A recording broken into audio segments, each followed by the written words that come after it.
Your job is to post something, be present. But as soon as you post, your job is done. Congratulations. Detach from whatever the fuck is happening with that. That's George Sidiropoulos, a video strategist that helps entrepreneurs show up daily on video. Before you get stressed out, listen to this. If the expectation is the best fucking video that ever existed because today needs to crush, then you're setting up a huge barrier of entry for yourself. It's, of course, unsustainable. From one-click setups to sustainable systems. I just said systems. You know systems are sexy. Don't lie to yourself. George shows creators how to be consistent with video without burning out. Hallelujah. This is George Sidiropoulos. You want to nerd out a little bit? Oh, please.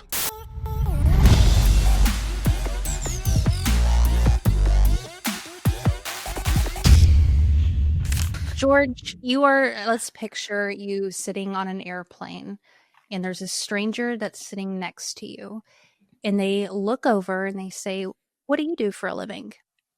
How do you respond to that? I help creators, coaches, and consultants show up on video in a simple, fun, and effective process. Why is that important? Because a lot of people overcomplicate it where they shouldn't. And video is such a great vehicle that a lot of people should be using, in my opinion. A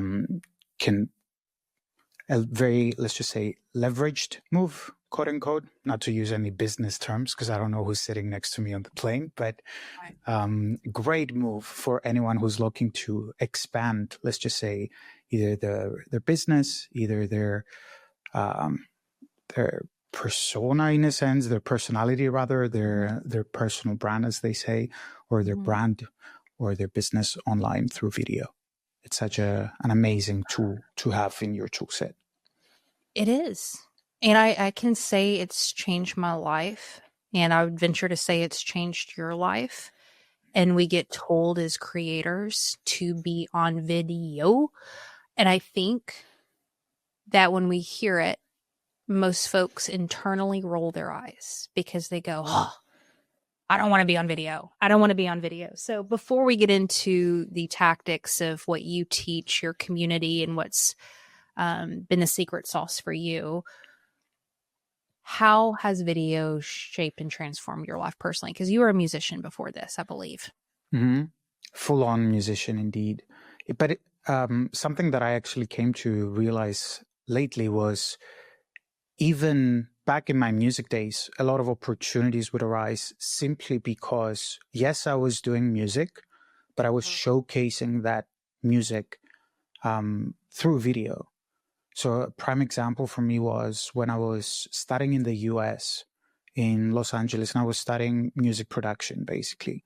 And then 2 years in, COVID hit. So I had to come back to Cyprus, which is where I'm located right now, born and raised. Yep. But then basically all of a sudden, I just realized that I can't attend basically the university through, like, I don't have the studio, I don't have the gear, I don't have all of the things. I need to physically be there.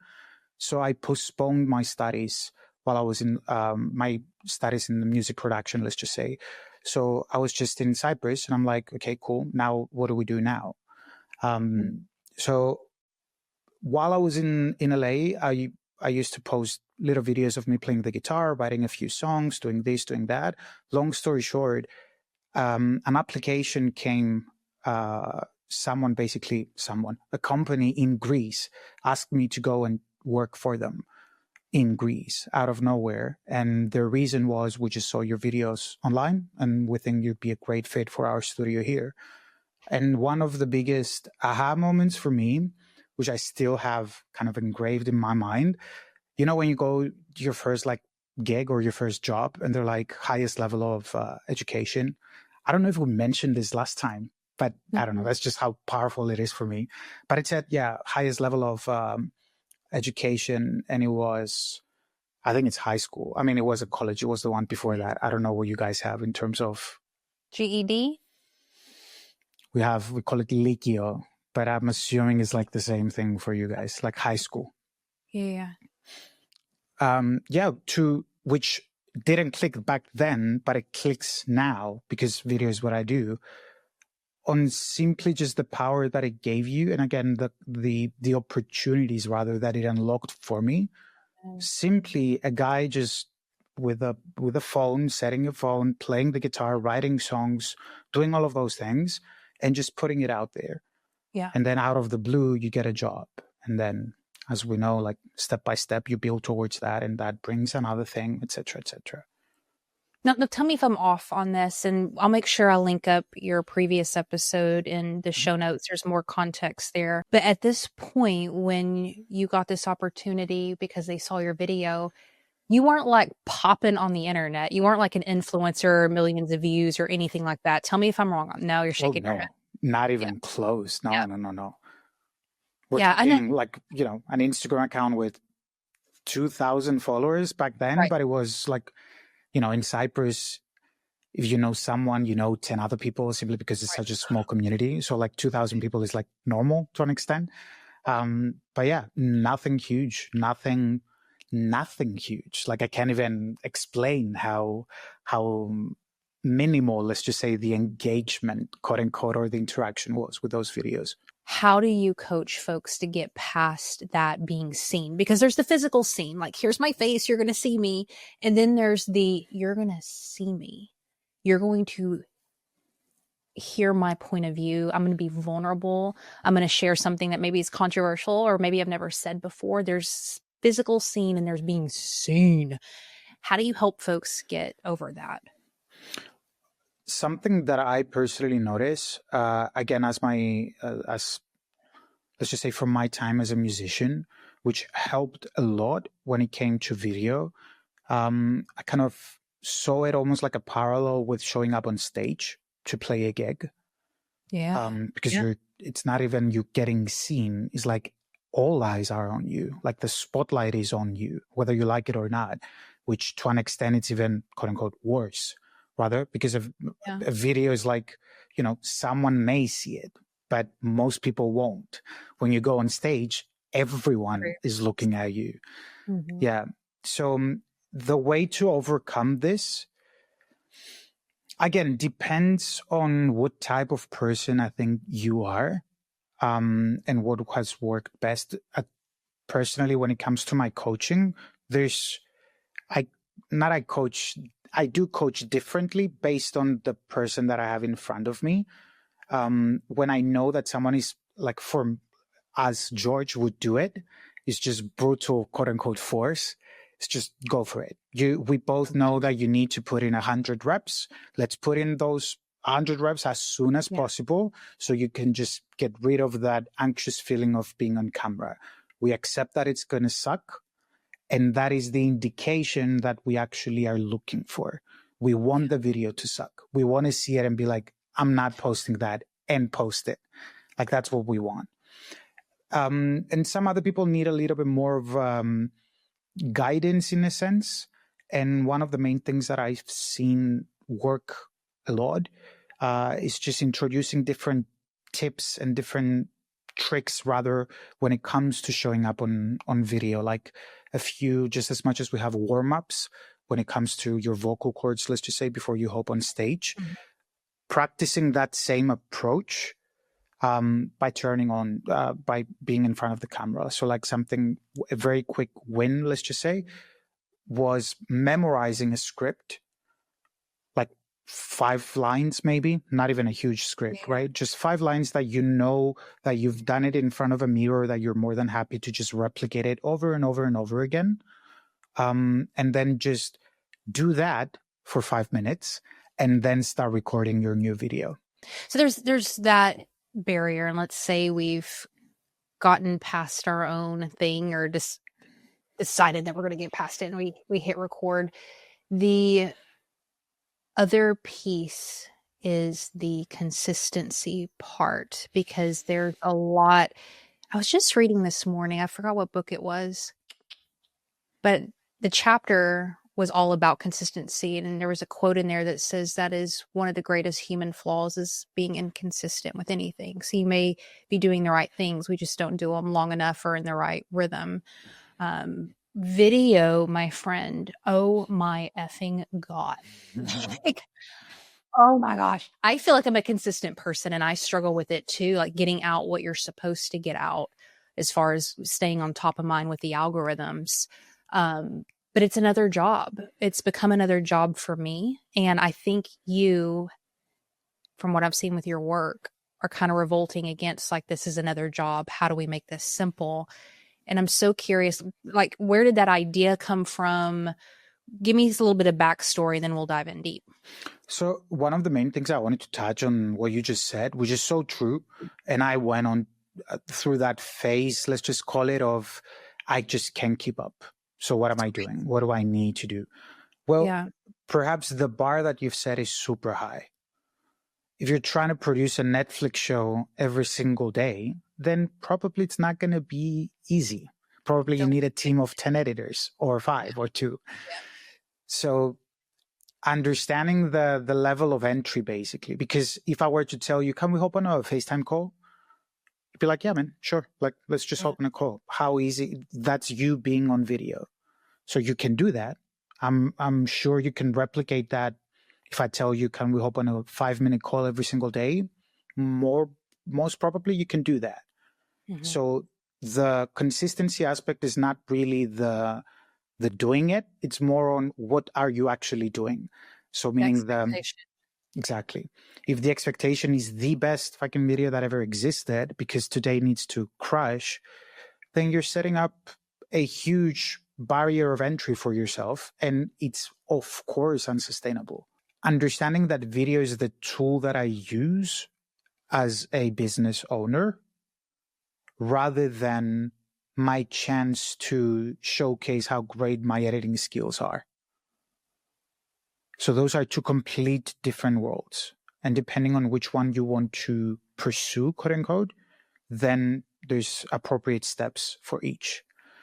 Something that I've noticed, and especially everyone's so afraid of AI. I'm actually stoked that AI is here, simply because the time of over editing and 15 different shots, top-down shots, slider shots, amazing captions, all of those things, it's not that it died. There's a place for it still, and people are doing amazing things with that.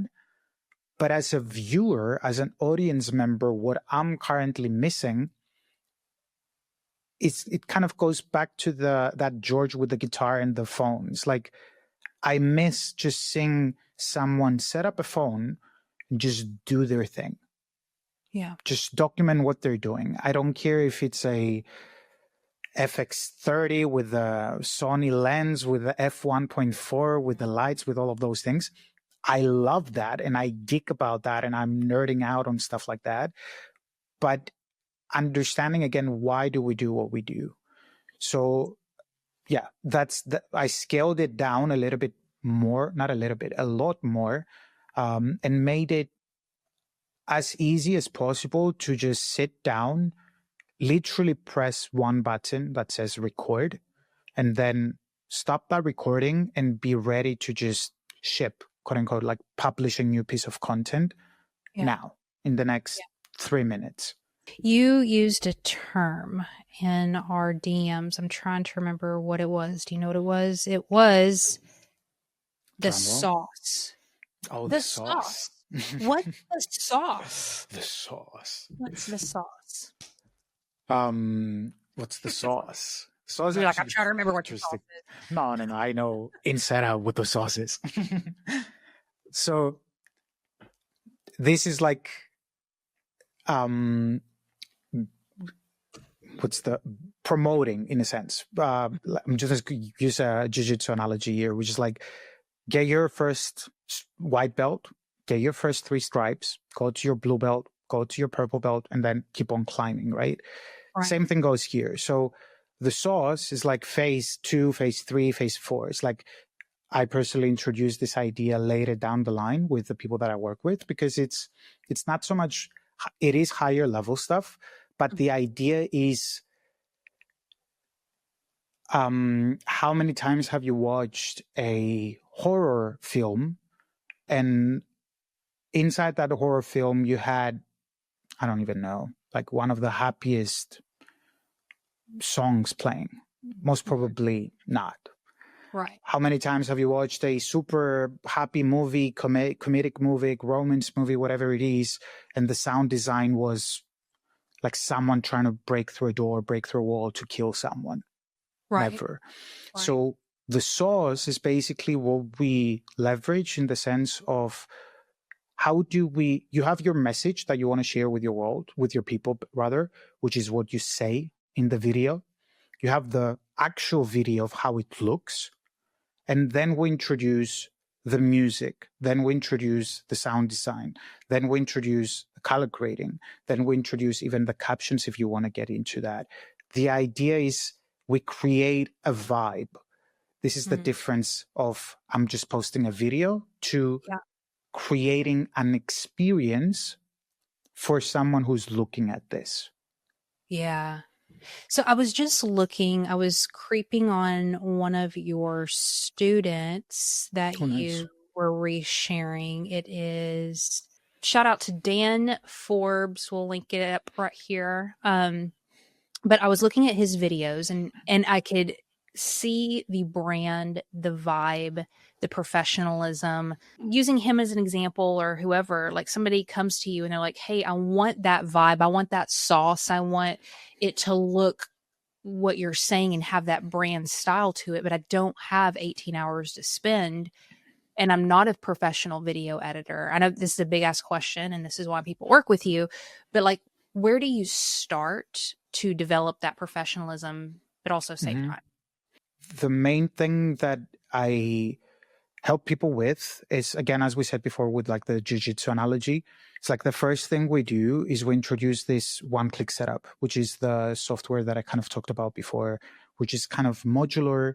You can implement different effects and, in a sense, build it in a way that works best for you, whether that is to create short-form content, long-form content, as in horizontal and vertical content, or both at the same time. So that's the main thing that we kind of built together, because that is the first thing, right, is the video content engine, which you set it up once and it works for you at any given moment, any given day. So even at your worst day, your input, because you need to post, because consistency is indeed very powerful, you're 3 minutes away from posting a new video. So even if you don't have 3 minutes, then we need to look into something else. Something else is going wrong. But the one-click setup is the main engine that drives everything else. After that, we introduce what I call the magnetic branding toolkit, which is what you see with Dan. Is not only the video and how the video looks, but it's how the video feels. So the source, for example, the experience that we talked about, it's all part of branding, the magnetic branding toolkit. And then lastly, we introduce B-roll, which is yet again one of the most leveraged moves you can have when it comes to video, not only as the quote-unquote editor, because it saves you time, but it does wonders when it comes to your audience understanding so much more about you, who you are, and what you do. It's like, this is one setting, right? Like, we can talk all day and you see my studio and it's like nice and it looks good and stuff.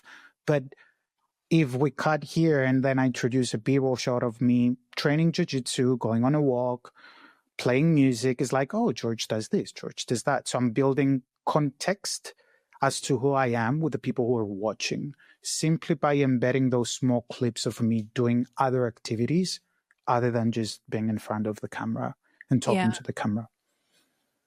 You want to nerd out a little bit? Oh, please. Let's nerd. Let's go nerdville. I'm so fascinated with B-roll. I freaking, it's, so I got an Artlist subscription really because of you from a couple of years ago. And so I started using a lot of B-roll from there. But I don't know if I just wasn't using it right, but I felt like it just felt cheesy and not, and it was really hard to keep brand consistency. But I noticed with you and a lot of your clients, y'all are using, like what you just said, B-roll from your day and your life. Am I using Artlist B-roll wrong, or do you think it's better to use B-roll you create yourself? Well, it depends. So if I want to show New York skyscraper, then I don't have that B-roll in my tool set. I've been Just to New go on York. down and go get it. Yeah, it's what, like a 15-hour flight from here? Come on, George. Slack. Oh, he's slacking. So for shots like those shots, for shots that are, if we were to say, very hard to get, Yeah. whether that's location, whether that is quality to some extent, or just simply, you know, you don't have the props to shoot that, to have that video. You can use any platform to grab that.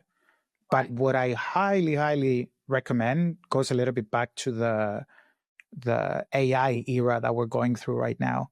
But what I highly recommend is literally just your own B-roll. Yeah. I have that little Osmo. I don't know if you know about the Osmo Pocket 3. Yeah. That little camera. Yeah. That thing will do wonders for you when it comes to B-roll. The only issue with B-roll is just knowing what to shoot. Exactly. So a lot of people will just, let's just say I'm shooting B-roll now. I'll put a camera like behind me so you can see me and you talking. But like that's one shot. What I want to get is like 3, maybe 4 different shots, like a medium, a wide, a detailed shot. And then my 4th one, which is always like a crazy one or just something to, I don't know, maybe use, maybe not. Yeah. Let's just say an upside down shot for the sake of it, or like a top down shot. So yeah, I love the fact that you mentioned Dan, because he does it perfectly. He has this, just as much as I would say I have it too, the creative need to express, like creatively express what you want to say. Mm-hmm. But if that takes away from your consistency, then we're doing something wrong, because the end goal is business growth through video. So how do we deal with those two? The answer is what we talked about. It's like the one-click setup and B-roll mastery. You want to get that creativity out and like that interest of you setting up the camera, making sure everything looks good because you have a whole afternoon to yourself. Be my guest. Like set up the sliders, set up the camera, set up the lenses that you love, the filters, everything. Shoot B-roll and use that on Wednesday when you have 5 calls back to back and 15 minutes left to create a video. Use that B-roll for your video. How do you systemize capturing B-roll? Because that could, here's you're going to be mad at me, but I'm going to tell you the truth. I got to tell you the truth about what I do. Mm-hmm. I am in the habit of shooting a freaking video and editing it and then getting the video stuff that I need while I'm doing it, as opposed to like thinking through maybe the B-roll for the week or, and I feel like you probably do that. You probably capture B-roll, like not without necessarily having a particular video in mind. Like you probably have a library of B-roll, or am I wrong on that? Oh, you're completely right on that. Yeah. I'm sorry. I'm in a mood today. You go for it. I love that. But you're 100% spot on. So B-roll mastery is how like the umbrella that I like a product that I have that talks all about B-roll. So what you do and who you are, those are the 2 main quote unquote, I hate the word pillars, but if we were to put it into 2 words, I would say, let's just say those 2 pillars are what we showcase with content, right? Mm-hmm. Who we are and what we do. Those are the 2 main, let's just say, pillars. So who you are has so many, if we were to do like a bullet list, there's probably 10, 15, 20, 50 different bullet lists that you can just, go through. Meaning you go on a run, you love coffee, you hate drinking, you love this other thing, you love cooking or you hate cooking, or you go to the gym, whatever it is, the activities that you do, the activities in the sense not only of exercise, but let's just say you love driving your car and every weekend or other weekend you go out with the family to like a nearby village to just chill there. Yeah. That's also an activity. Going out with friends, that's also an activity. So all of those activities, should be documented with B-roll. And then you just keep it in a folder that says like running or eating out, and you pull from things that maybe you shot a month ago, but it can still be incorporated. I have this system called the hashtag system. Number one, you're correct. So like there's a main B-roll folder that is broken down into 4 or 5 different things. So for me, it's like lifestyle, it's like jiu-jitsu, it's music, and it's quote unquote work. So like the studio basically and all of those things. Yeah. And inside those folders, there's like 20 or 50 different videos that are like 10 seconds long each, which is a B-roll shot of everything. So like a B-roll shot of me training jiu-jitsu, a B-roll shot of me driving to jiu-jitsu, a B-roll shot of me going to the park nearby and going for a walk, going for a run. Now, what you're left with, if you were to do like 4 times 50 is 200 videos, which is just flipping through those will take you minutes, which we don't want to do. So what I use is called the hashtag system, which basically you rename all of your videos with trigger words, or let's just say keywords that are easily identifiable. What this allows you to do, if you use something like Alfred, I don't know if you know Alfred, the application, it's basically a different application than Spotlight. It's like a more in-depth version of Spotlight on Mac. So all I'm left to do is just, you know how you do Spotlight where you press Command and space and then you can type out what you want. So I do that, Command space, then space again, which introduces a little bar. And then from there, I just type outdoor, walking, sun. I know my keywords, but they basically from there, I get a list of 3 videos.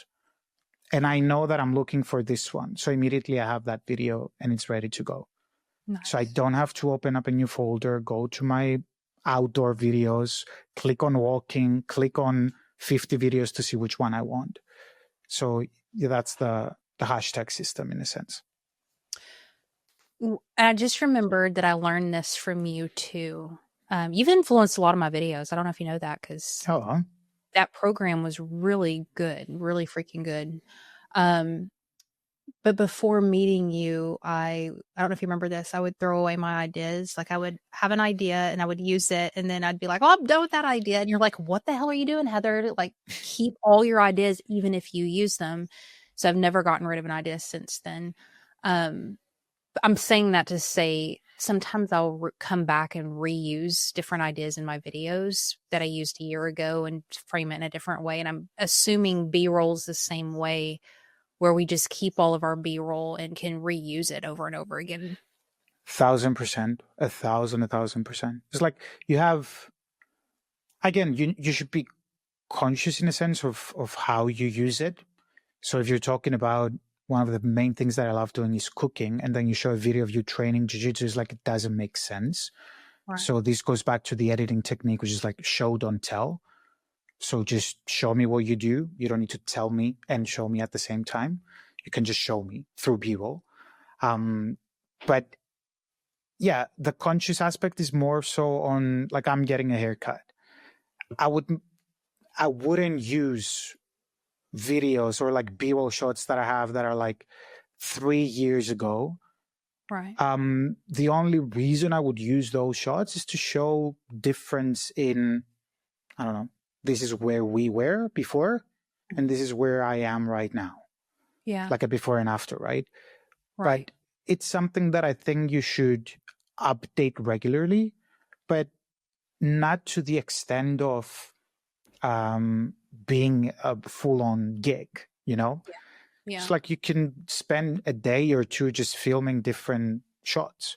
Another thing that I would encourage people to do is to like think ahead in the sense of like get 2-3 different t-shirts. If you're going to be at the studio and shoot B-roll, don't shoot all your B-roll with the same t-shirt. It's like you need 3 shots. Get those 3 shots with a black t-shirt, go change into a white one, do the same thing with a white one, change a little bit the environment, just, you know, same day, 15 minutes spent, but now you have 20, 30, 50 different shots that are completely different from one another.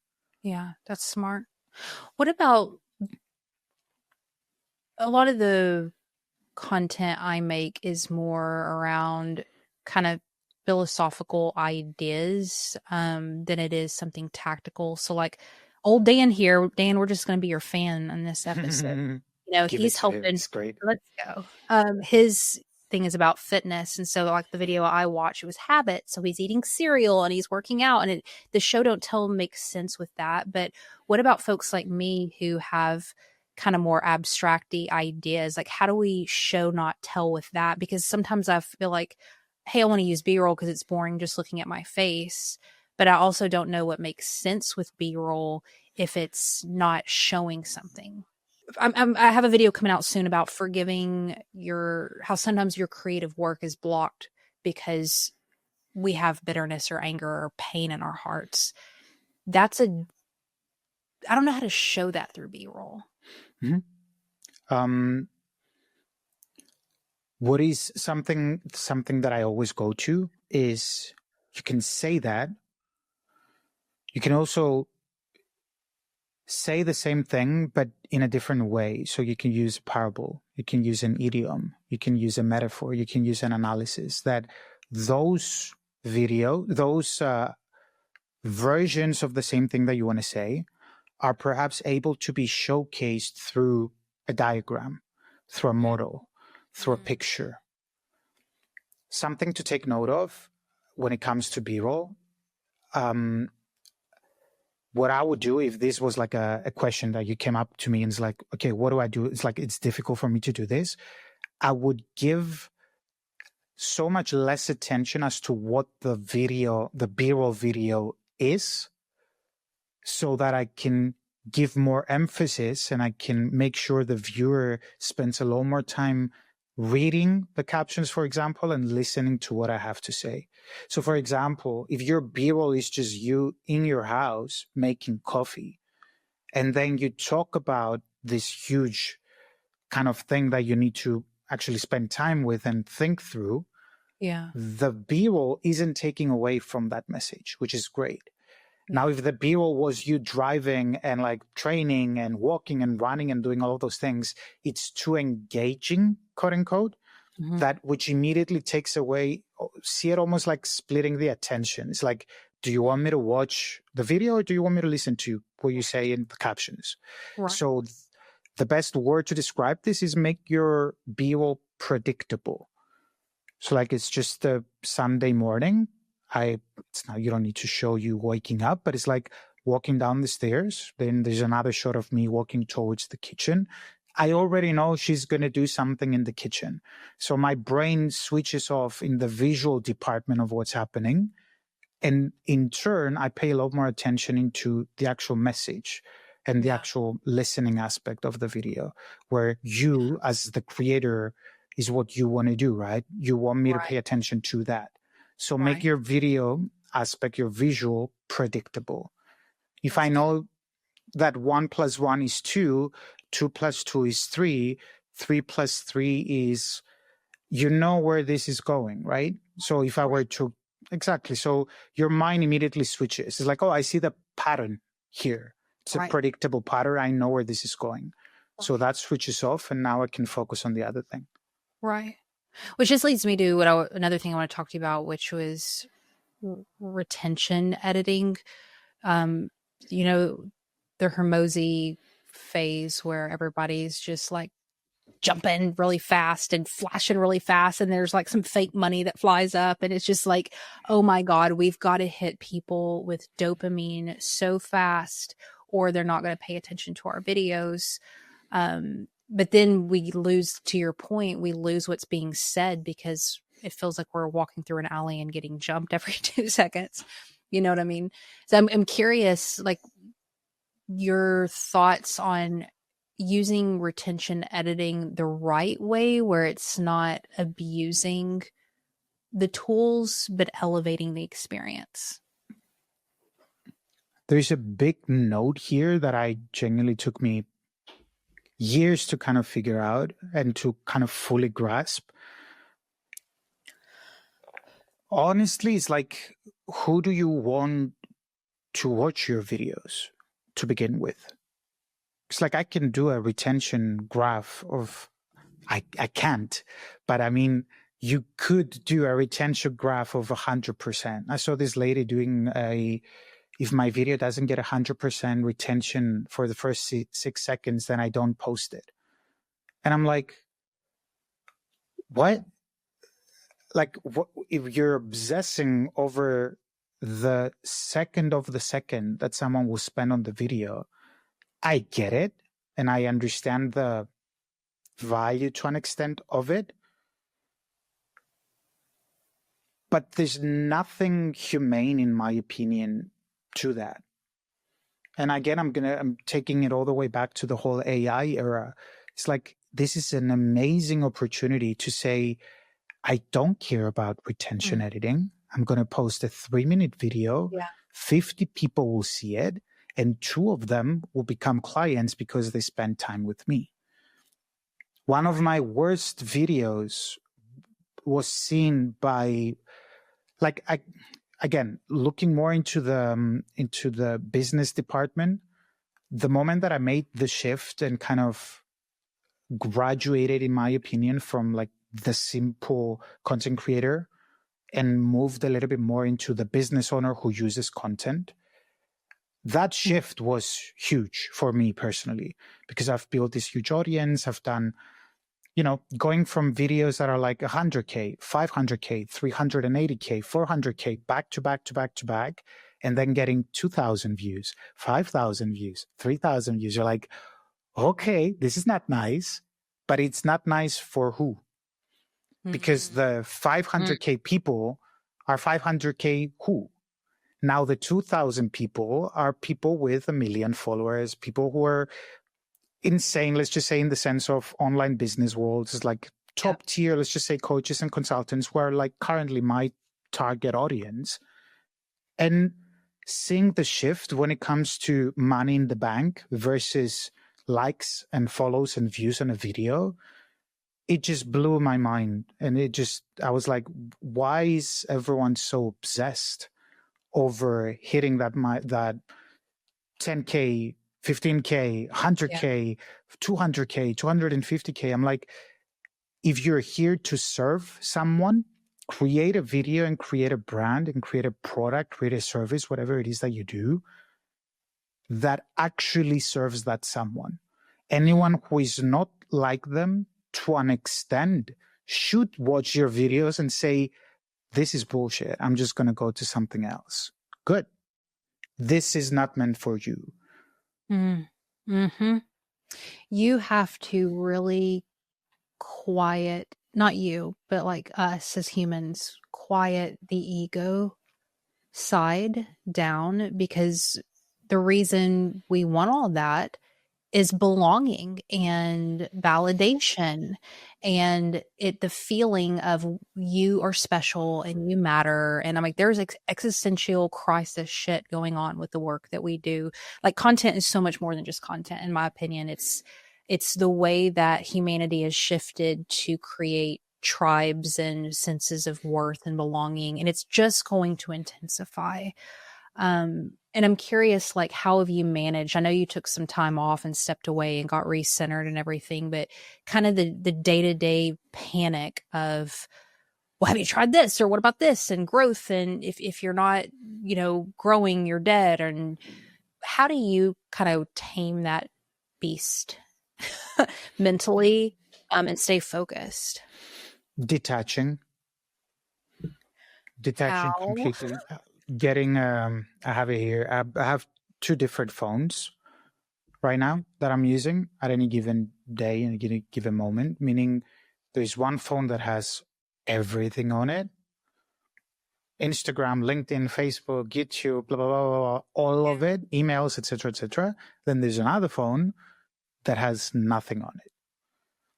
Again, my job is not to create an account that has the most followers in the world. That's a game that I can never win. My job is not to create a video that gets 50,000 likes in the first 10 minutes. That's not something that I can predictably do and sustainably do day in and day out. Mm-hmm. So I'm getting into the point of, what is your job, George? Your job is to post. Your job is to send an email. Your job is to post a story. Do a reel, do an email, do a story. Have your input as a brand, as an entity, as a business owner, as however you want to see yourself in the online space. Your job is to post something, be present. How can we make this simple? Is basically everything that we talked about so far with the B-roll and the one-click setup and all of those things.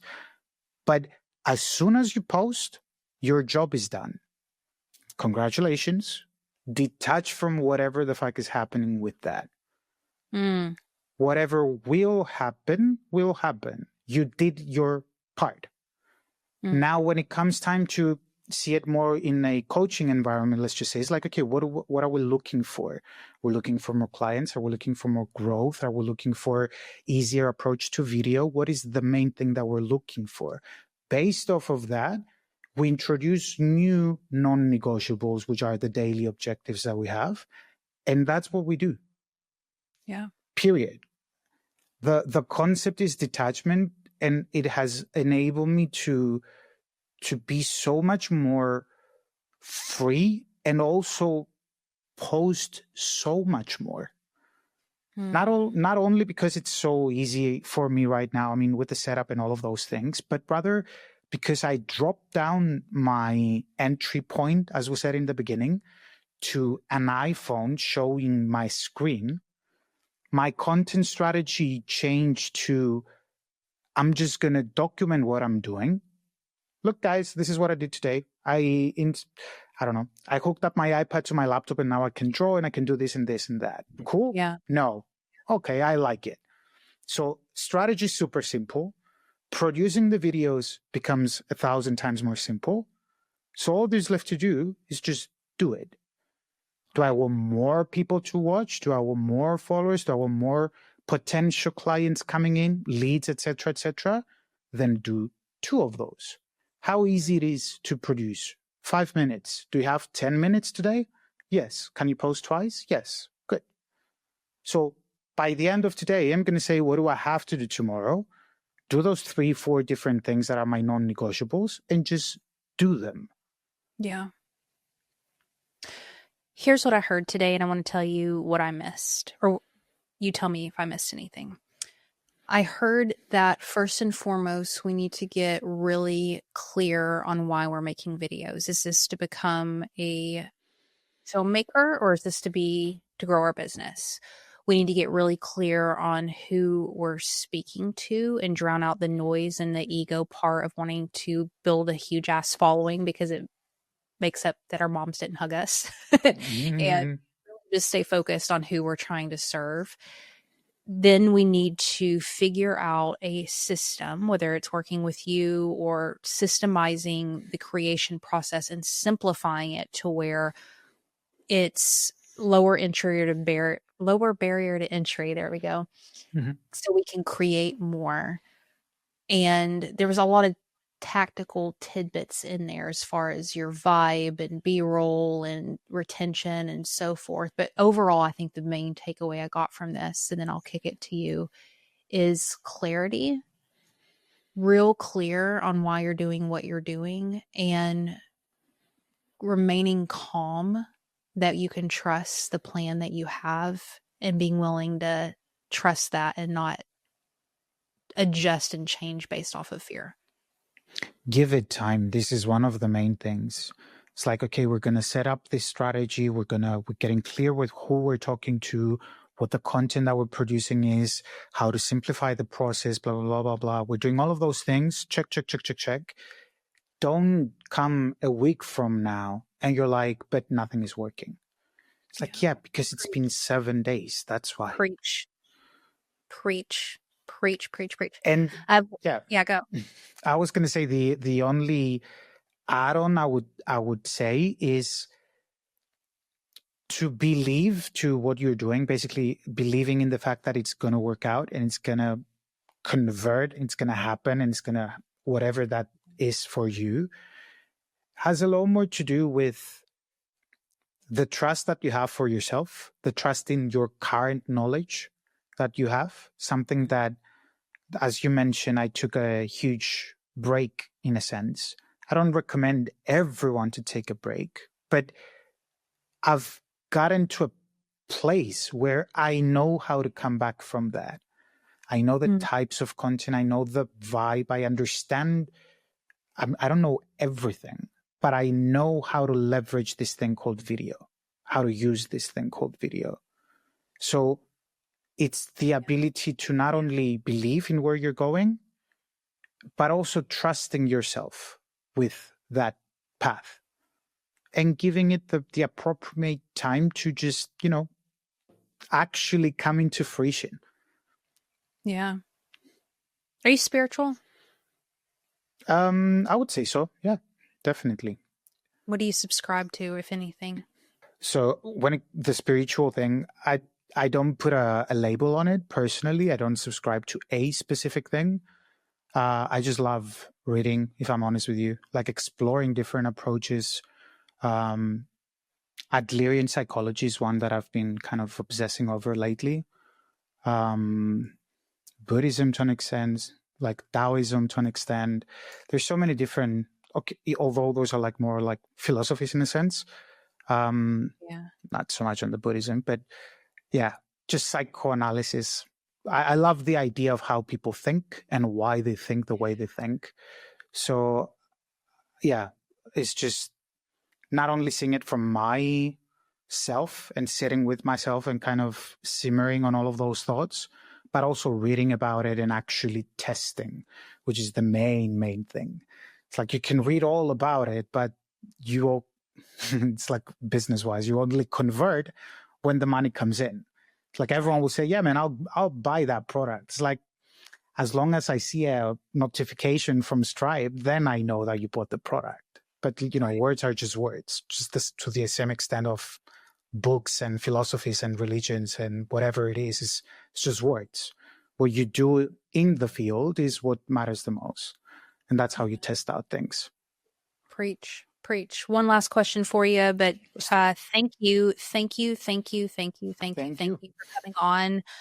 This is time number 2, and I'll tell you, I'll bother you in about a year and get you on again. I've learned so much from you directly, but I've also learned a lot from you passively, just watching your journey. And it is just video, but it's not just video. It's helping people find their voice. It's helping them be comfortable. It's helping them be more productive, and it's helping them win. So thank you for your work. People can connect with you over on Instagram. That is linked up in the show notes. And you have the one-click setup version 2, which is live. We'll link that down below as well. Is there anything else you want to point our listeners to? No, thank you. This is what I wanted to say. It's always so nice to have conversations with you. And yeah, maybe even less than a year, we can reconnect and do this again. I love this. There's so many people I can nerd out over B-roll with. I'm like, talk to me about B-roll. Okay, last question. What is something in your life? What is something in your life that you are currently questioning? It could be related to what we talked about. It could be something else. It could be deep. It could be shallow. I don't care. But what has been on your heart and your mind lately that you have a big question mark around? Very, very nice question. I mean, one thing that kind of, I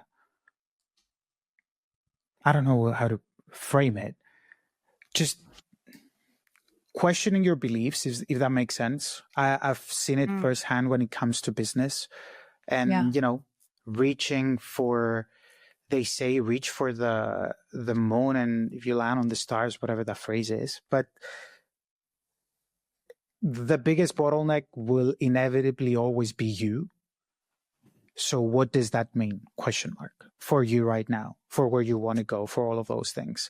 And that's something that I've been not only questioning, but kind of letting it simmer in the back of my mind on not only business, but just life in general. It's like, why do you believe the things that you believe? Or is this true? Or does this serve you? Sure, this may be true, but does it serve you to have that thought, for example? So yeah, belief, just like false beliefs, limiting beliefs. Where does that all come from? In the sense of like, energies, like how you were grown up.